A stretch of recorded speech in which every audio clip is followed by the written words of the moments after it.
정부는 지난달 중순 불법 사금융가의 전쟁을 선포했습니다. 그로부터 한 달이 지났지만 아직도 사채의 덫에 빠져 허우적대는 사람들이 적지 않습니다.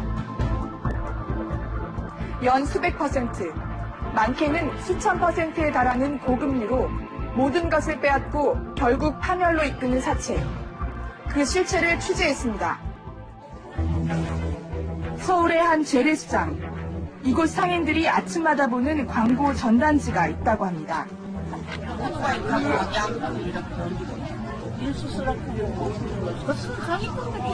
내가 나도 어떤 때는 이게 들어가서 가라고 생각한다고 이러고 냈거든. 대부업자들이 뿌리고 다니는 인수대출 전단지였습니다. 급전이 필요할 경우 유혹을 느낀다는 상인들. 시장을 돌며 불법 사금융 피해 실태를 조사했습니다. 시장 인근 먹자골목에 위치한 한 음식점. 취재진은 이곳 주인으로부터 충격적인 사연을 들을 수 있었습니다. 사채빚을 쓴 종업원이 사채업자의 집에서 5년째 가정부로 일하고 있다는 것이었습니다.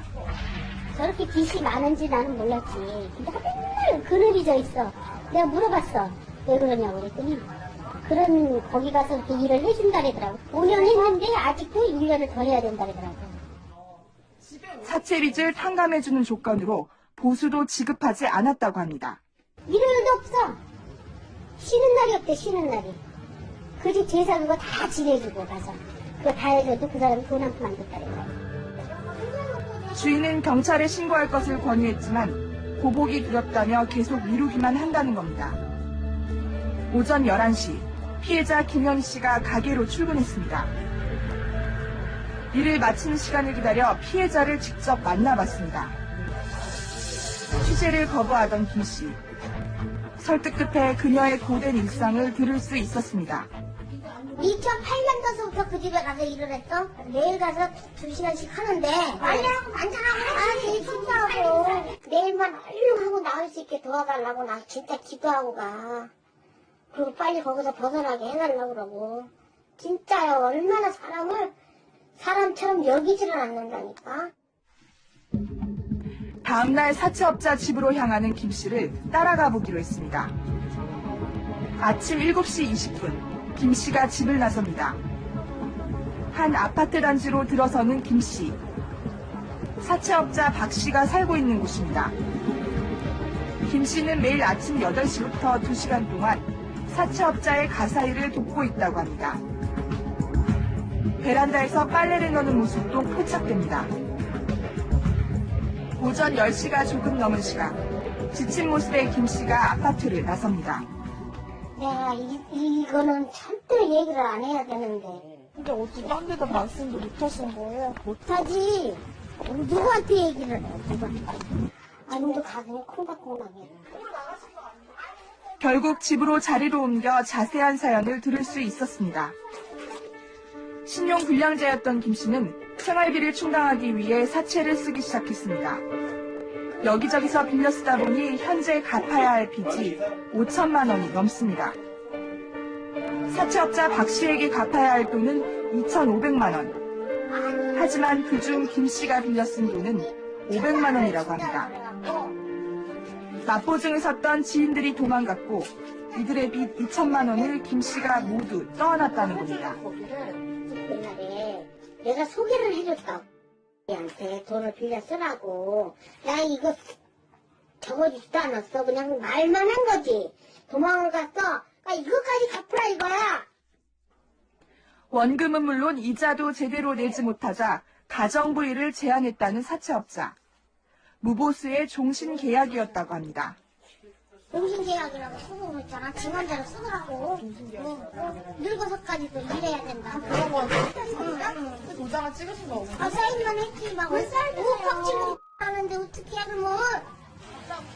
협박이 두려워 신고할 엄두도 못 내고 있던 김 씨와 함께 경찰서로 향했습니다. 경찰 측은 사채업자의 불법 행위를 증명할 수 있는 추가 증거 자료를 요구했습니다. 며칠 뒤 김 씨가 사채업자 집을 찾아가 경찰에 신고했다는 사실을 털어놓자 사채업자 박 씨가 거짓 증언을 강요합니다. 내가 스스로 도와주고 있다고 거기 혼자 살고 있어가지고 도와주고 부산에서 도와주고 입을 맞춰서 그 사람은 아무장 어쩌고 이렇게 둘이 분리적으로 가는 것이 그래서 나는 쓰러을 따라서 그동안 40만 원씩 보수를 받아왔고 스스로 일을 도와주고 있다고 진술하라는 겁니다. 현재 경찰에서 김 씨의 사건을 수사 중입니다.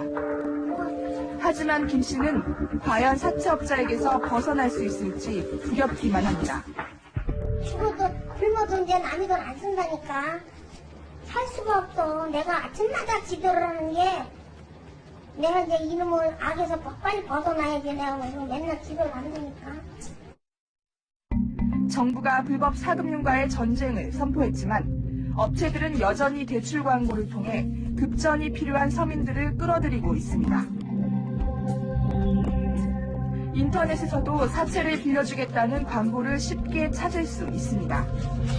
취재진은 대학생으로 가장해 사채업자와 연락을 시도해봤습니다. 지금 대학생이거든요. 네, 이자가 한 달에 20%예요. 네. 20%인데 괜찮으시겠어요? 네, 20%는 제가 얼마인지 잘 몰라서, 어느 정도. 100에 20만 원이요. 연이율 240%, 법정 이자율 39%의 6배가 넘습니다. 다음날 약속된 장소에서 사채업자를 만났습니다. 8년째 대부업을 하고 있다는 이모 씨. 경계의 빛을 나타내자 취재진을 회유합니다.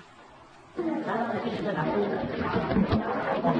굉장히 많아. 계속 조심해야 되는데. 모든 조건에서는 이자는 깎아주니까 이건 가자. 그런 상황이 사정에 따라 이자율도 낮춰줄 수 있다는 이 씨.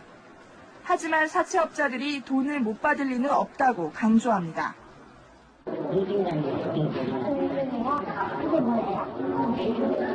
법적으로 이제 보호를 받는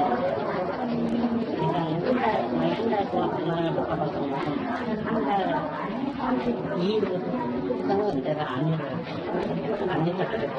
감찰하고 안 해주는데 이제 계산을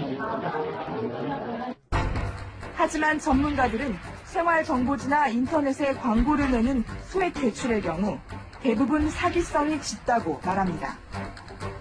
거의 90% 이상이 사기와 대출 사기와 관련돼 있고요. 그리고 최선의 경우 수수로 중개수수료 부담과 고리 이자 부담을 해야 되는 상황이 보입니다. 네이버 지식인 같은데 글 올려가지고 해서 반응으로 이제 거기에 대출 문의하는 이런 일들이 비일비재하게 벌어지는데 이런 것들은 대단히 위험해서 갑자기 안 해야 됩니다. 급한 마음에 빌린 불법 사채는 수백 %에 이르는 고금리가 더해져 돌아옵니다. 유정화 씨는 지난 2004년 보험 판매원으로 일하다 보험금 대납을 위해 사채업자 김모 씨에게 500만 원을 빌렸습니다. 열흘에 갚아야 할 이자만 25만 원. 연 180%가 넘는 고금리였습니다. 금융권 그 당시는 그거 생각도 못했고 급하게 필요하다 보니까 바로 이 사람들한테 연락이 가서 바로 했죠. 이 사람들 전화하면 바로 줘요. 급전이 필요할 때마다 빌리고 갚기를 8년.